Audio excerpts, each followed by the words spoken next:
vacíos, hay muchos errores y hay muchas confusiones, ¿cierto? Acerca de cómo es ese Dios único, real y verdadero que existe, ¿sí? Aunque también es cierto que no es posible que nosotros lleguemos a conocer a Dios completa o totalmente, sí es verdad que podemos llegar a conocer lo suficiente acerca de Él para conocer y poderlo amar y poder confiar en Él y poder obedecer y cumplir con sus propósitos en esta tierra. Dios no puede llegar a ser el producto o el resultado de nuestra imaginación ni de experiencias personales. Dios se muestra y se da a conocer de una forma correcta y confiable a través de la Biblia.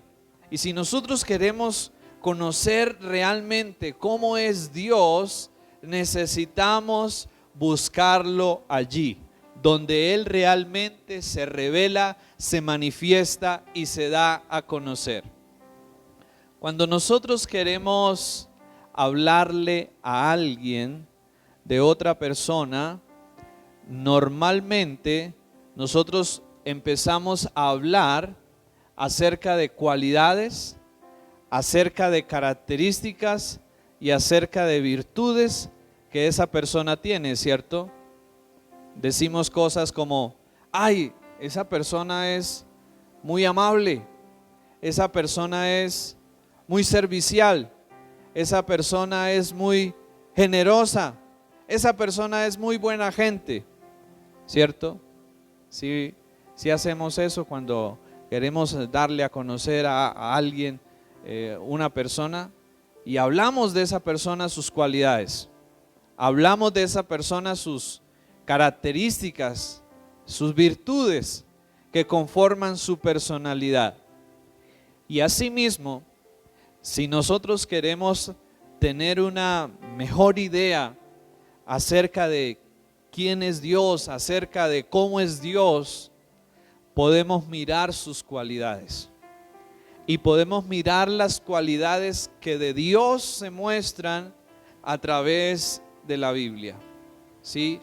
Y hasta el momento hemos hablado de 4 cualidades acerca de Dios.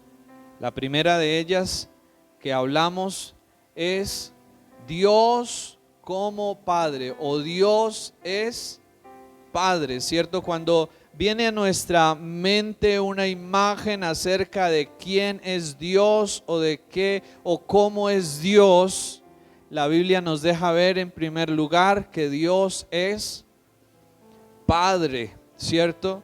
Y cómo nos hace la invitación a nosotros por medio de Cristo para que seamos hechos sus hijos y seamos hechas sus hijas y podamos tener una relación con Dios, no cualquier tipo de relación, sino la relación que tiene un padre con sus hijos y unos hijos con su padre.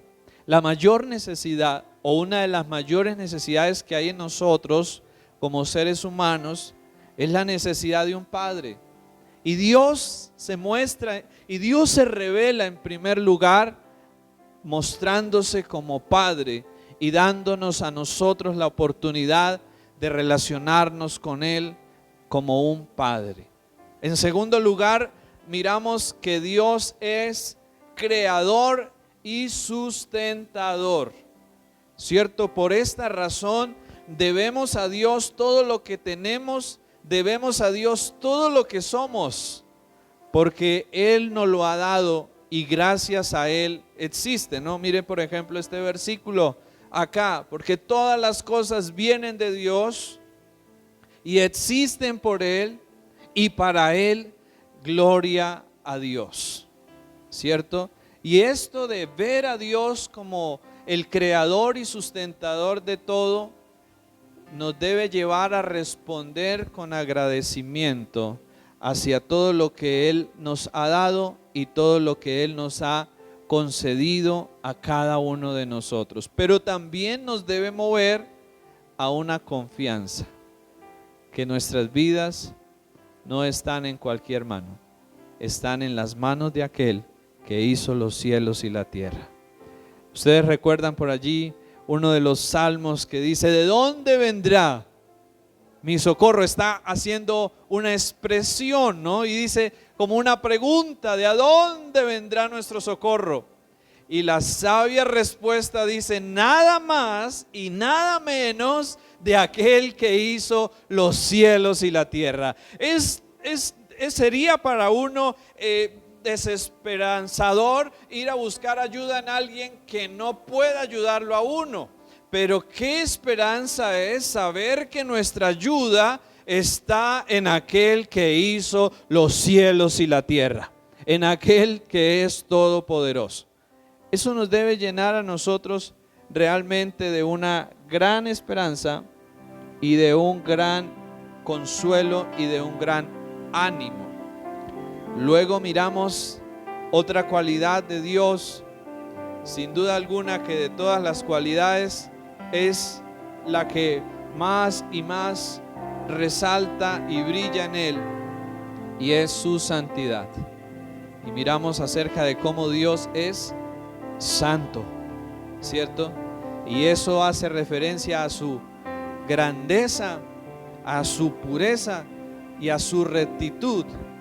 Y cómo por esta razón Dios no puede estar de acuerdo ni puede aprobar la maldad. Dios no puede compartir la maldad. Dios no puede habitar con la maldad.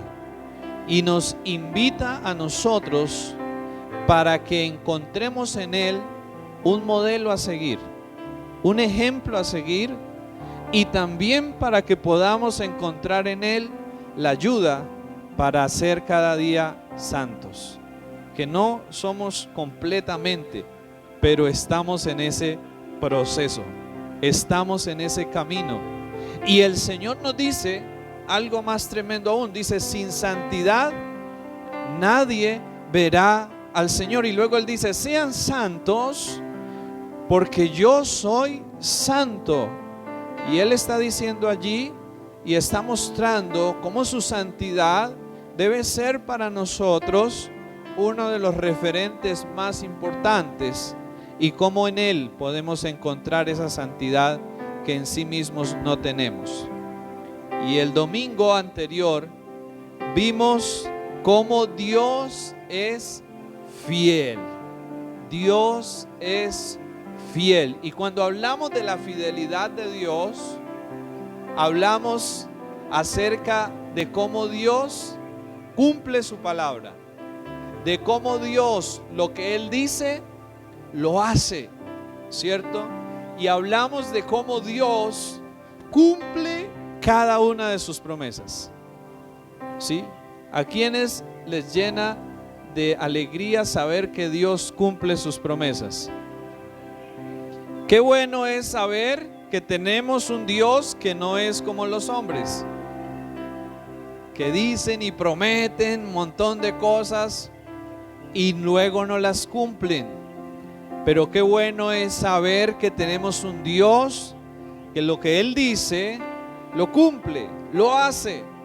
Sin embargo, la fidelidad de Dios no solo aplica para cumplir sus promesas, la fidelidad de Dios también aplica para cumplir sus advertencias y para cumplir sus avisos de castigo y de corrección a la maldad. Así que cuando nosotros miramos la fidelidad de Dios, debemos verla en sus dos caras, en la forma en que Dios cumple sus promesas, pero la forma en la que Dios también cumple sus advertencias para cada uno de nosotros. Amén. No podemos ver solo el lado del cumplimiento de sus promesas. Tenemos que ver a un Dios que cumple también sus advertencias. Ustedes recuerdan por allá cuando el Señor advirtió a Sodoma y a Gomorra, cuando el Señor advirtió a través de Noé en los tiempos, ¿cierto? ¿Y qué hizo el Señor? Cumplió sus advertencias, vino el diluvio, ¿cierto? vino el fuego y azufre y acabó con Sodoma y Gomorra. Y hemos visto a través de la historia también las evidencias de un Dios que cumple sus promesas, pero las evidencias de un Dios que también cumple ¿qué? Sus advertencias. Y estamos en tiempos decisivos donde Dios cumple promesas, pero también cumple advertencias. Y eso tiene que ver con la fidelidad de Dios. En los primeros años de mi vida cristiana, había algo que me era muy difícil de entender acerca de Dios y que me causaba mucha confusión, y que inclusive recuerdo una anécdota donde, siendo yo un recién convertido y estaba ganando a alguien para el Señor, y esa persona me hizo una pregunta en relación a ese tema, y en mi ignorancia y en mi confusión le dije algo incorrecto, y hasta el día de hoy no me lo he podido encontrar, quizás para poderle aclarar, ya que lo he entendido mejor.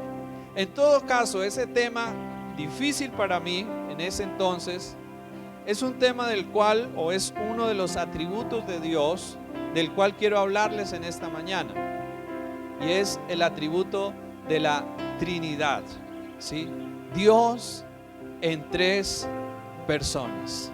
Dios en tres personas. No sé si a ustedes les cause un poco de confusión ese tema, sí, pero en mi caso, y he escuchado muchos casos, como esta cualidad de Dios suele traer mucha confusión y suele ser difícil de comprender para nosotros como seres humanos. Y hoy veremos precisamente este tema, o esta cualidad de Dios.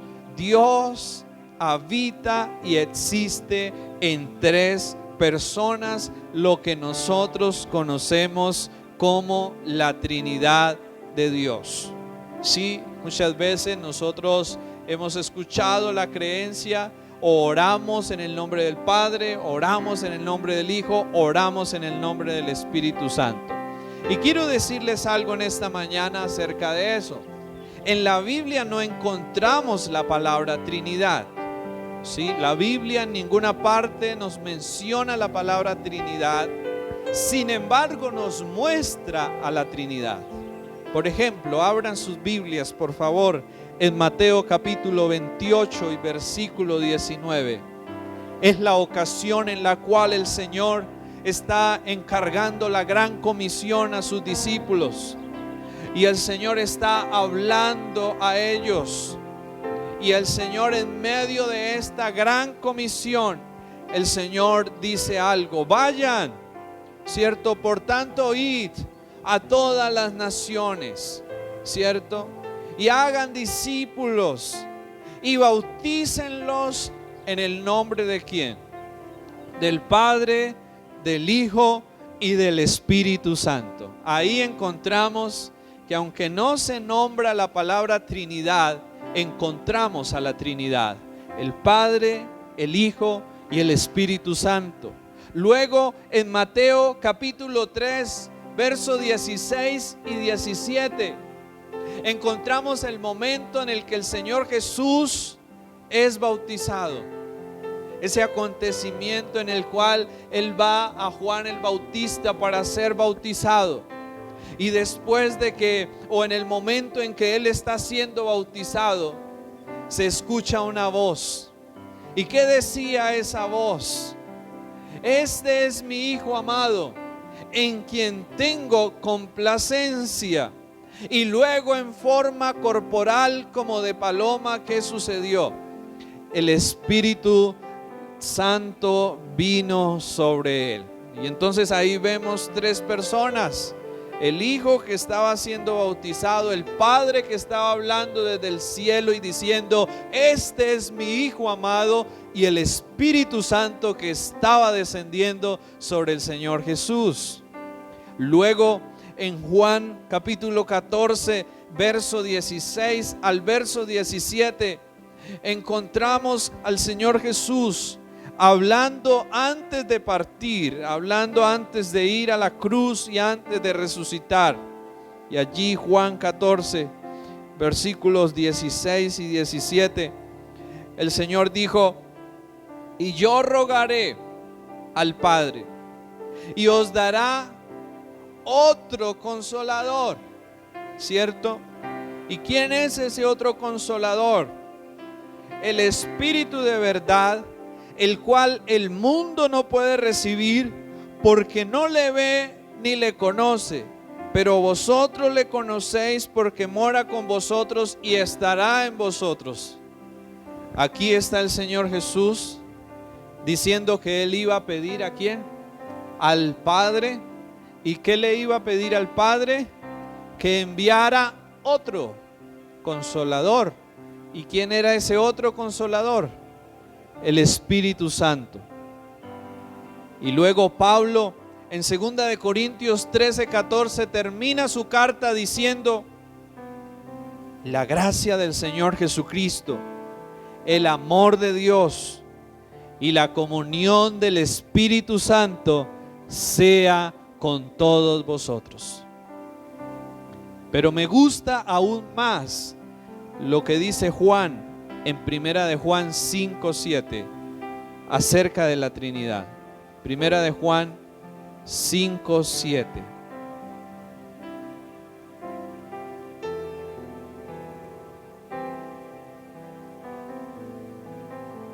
Y está antes de Apocalipsis. 1 de Juan 5:7.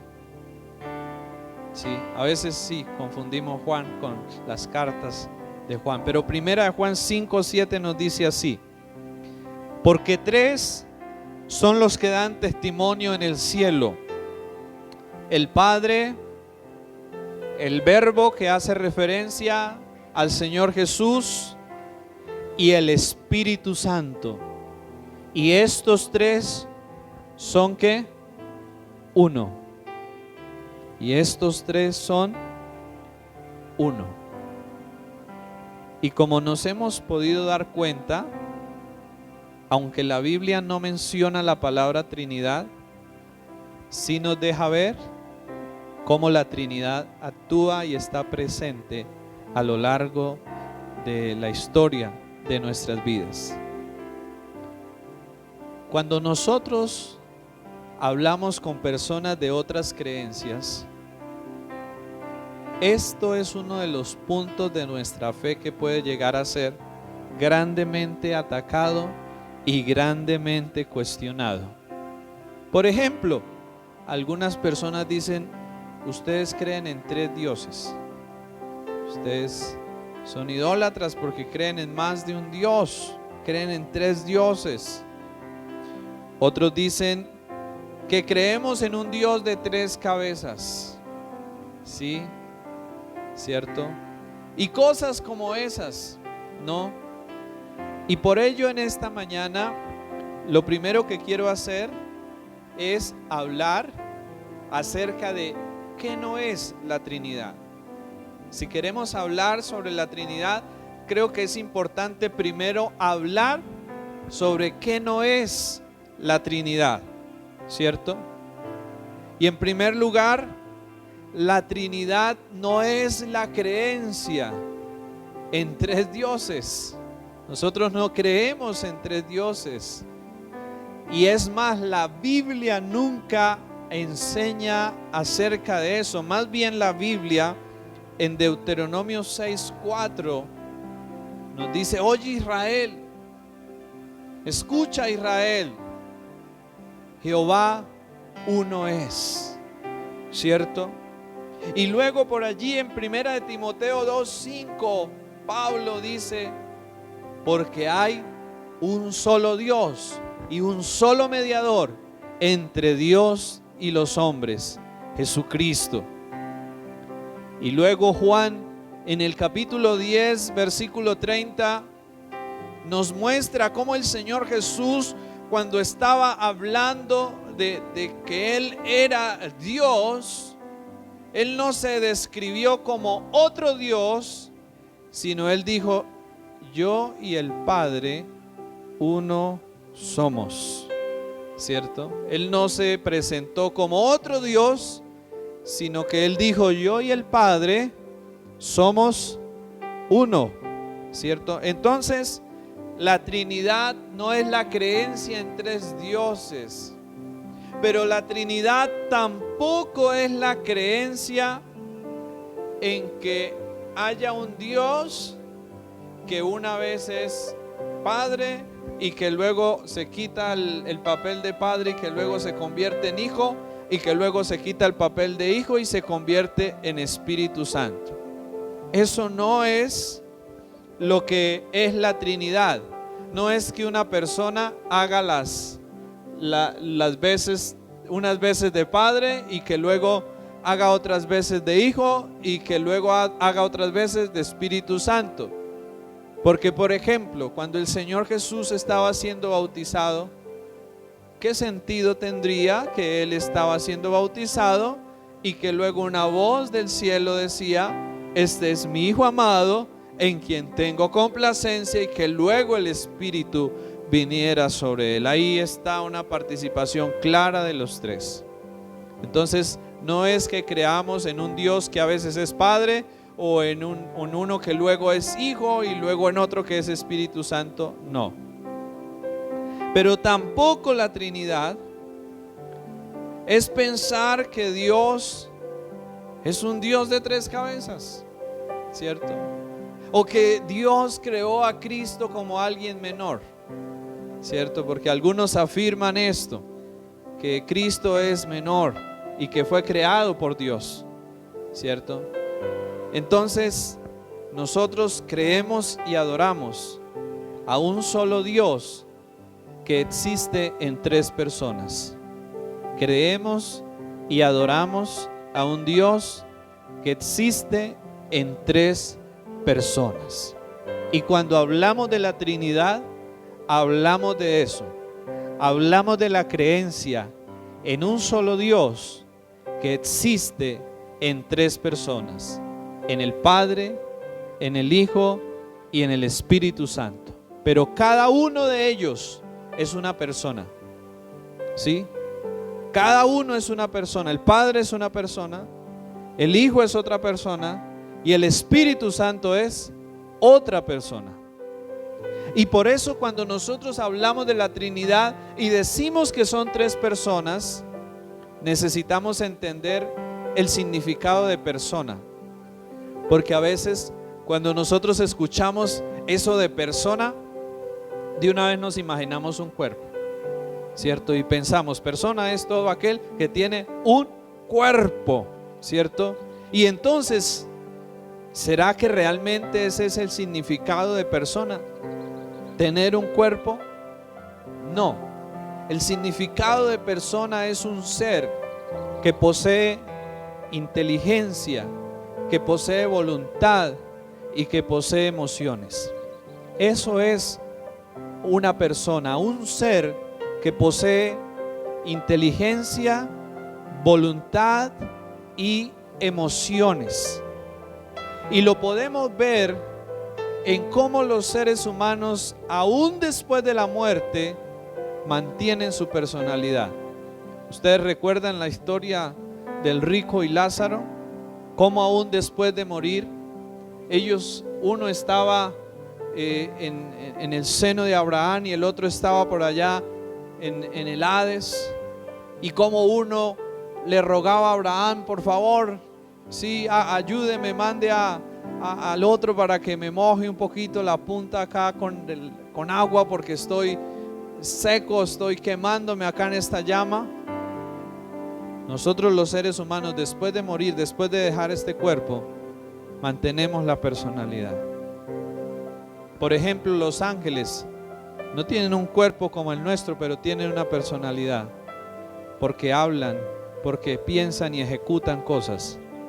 Y Dios tiene personalidad, porque Él piensa, decide y hace su voluntad en medio de nosotros. Así que cuando hablamos de la Trinidad, y hablamos de la Trinidad en tres personas, hablamos de un Dios que existe en tres personas y que cada uno tiene un intelecto, tiene una voluntad y tiene emociones.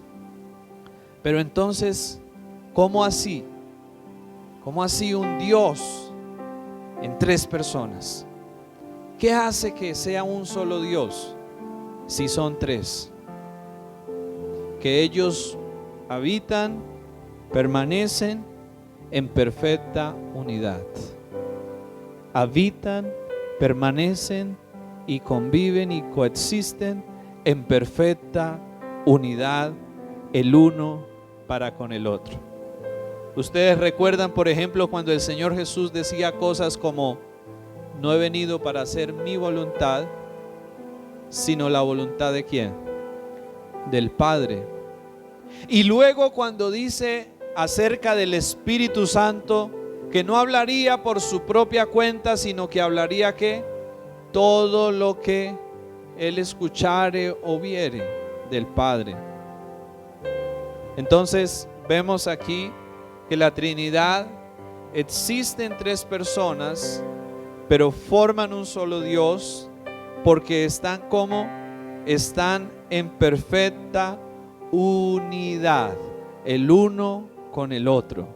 Habitan y existen en perfecta unidad. Y cuando nosotros miramos esto, no deja de seguir teniendo algo de misterio. Sin embargo, ver la Trinidad nos debe de llevar a ver algo realmente asombroso acerca de Dios. Y es que Dios no es un ser solitario. Dios no es un ser solitario. Dios existe en comunidad. Y esa comunidad se llama Padre, Hijo y Espíritu Santo. Nuestro Dios no es un ser solitario, es un ser que habita en comunidad. Y habitar en comunidad le permite a Él amar y ser amado. Cuando nosotros miramos acerca del gran amor de Dios y cuando nosotros miramos que Dios es amor, ¿cómo podría Dios amar si no tuviera a quien amar? Y es ahí donde está la Trinidad. Para que Dios, nuestro Dios, no sea un ser solitario, pero además para que Él tenga un objeto para amar y ser también amado. Y por eso el Hijo, muchas veces el Señor Jesús expresaba su amor y su adoración hacia el Padre, ¿cierto? Y cómo luego el Espíritu Santo venía para glorificar ¿a quién? Al Hijo, ¿cierto? Y el Hijo glorificaba ¿a quién? Al Padre, el Padre glorificaba al Hijo y luego el Espíritu Santo glorificaba al Hijo. Entre ellos, en esa comunidad maravillosa llamada Trinidad, habita Dios, habita nuestro Dios. Y ahí entonces, ¿cómo entender mejor la Trinidad? ¿Qué ejemplo de lo que nosotros conocemos podríamos usar para comparar en algo la Trinidad? No completamente, pero en algo. Y es una familia. Eso es Dios. Una familia. Donde hay varios miembros, pero esos miembros forman una sola familia. ¿Sí? Y ese es Dios Trino, una familia, ¿cierto? El Padre, el Hijo y el Espíritu Santo. Creemos en un Dios, claro, uno solo, pero que existen tres personas: el Padre, el Hijo y el Espíritu, y que existe como una gran familia donde se acompañan el uno con el otro y donde se aman el uno con el otro, y en donde al ser Dios familia, entonces nos ofrece a nosotros un hogar para ser adoptados en esa gran y maravillosa familia que es nuestro Dios, que es nuestro Señor. Así que en la Trinidad nosotros encontramos y nosotros podemos hallar una familia, un padre, ¿cierto? Un hermano, porque la Biblia dice que somos hermanos con el Señor Jesús, ¿cierto? Y el Espíritu Santo, ese amigo, ese compañero fiel para cada uno de nosotros, ¿sí? Ahí en Dios encontramos eso. Encontramos una gran familia y podemos relacionarnos con cada uno de ellos. Yo quisiera que pensáramos cada uno de nosotros cómo en nuestra relación con Dios hemos podido interactuar con esa Trinidad. Cómo algunas veces vamos a Dios como papá, ¿cierto?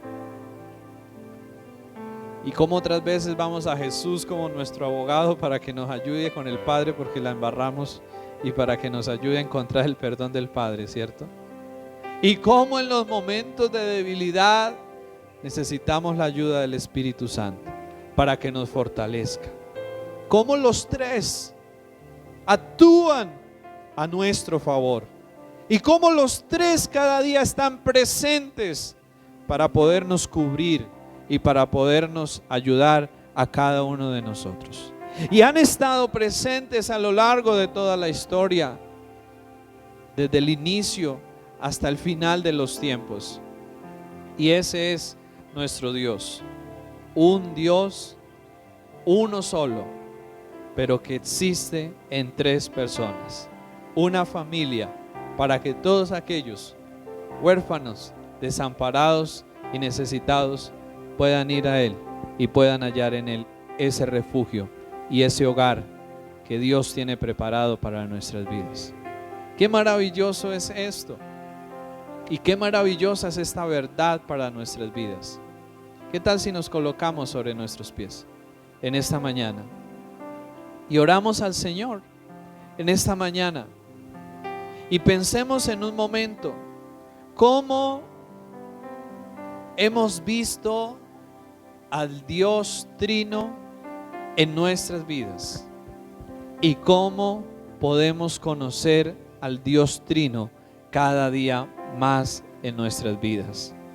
Señor, estamos aquí en esta mañana dándote gracias por la forma y la manera en que tú eres, Señor, que aunque debido a nuestra poca capacidad para entenderlo, podemos ver algo, Señor, y el solo ver algo nos asombra y nos maravilla, Señor.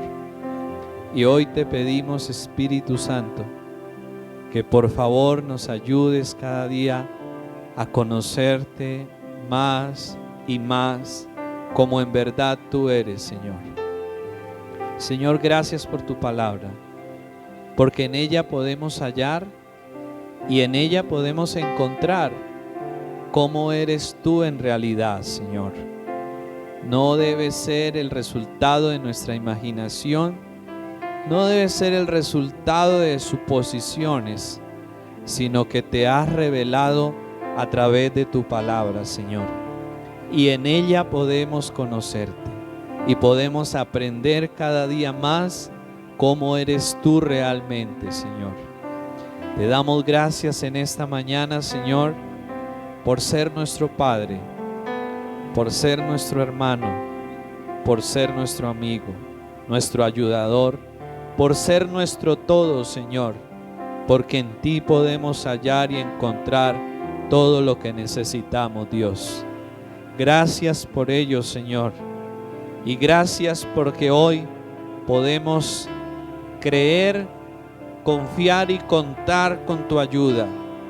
Con tu ayuda, Padre, con tu ayuda, Hijo, y con tu ayuda, Espíritu Santo de Dios. Y hoy te adoramos a ti, Señor, nuestro Rey y único Señor. Adoramos al único y verdadero y sabio Dios, al soberano y al primogénito de todas las cosas. Adoramos al Rey, al alto y al sublime, al que habita en la eternidad y en las alturas y cuyo nombre es el Santo. Adoramos a nuestro Dios, que en su gran sabiduría se ha manifestado y existe en la eternidad y por la eternidad, y nos permite conocerle y disfrutar de lo que Él es. Señor, gracias en esta mañana por estar aquí, Espíritu de Dios, para iluminar nuestro corazón, para iluminar nuestras vidas. Queremos adorarte y queremos terminar, Señor, esta mañana adorándote, Jesús, adorándote, Padre, adorándote, Espíritu Santo, Señor, por todo lo que tú eres y todo lo que tú has hecho, Señor. Y adoramos al Dios en el cual hemos creído, al Dios en el cual creemos. Bendito Jesús, bendito Señor.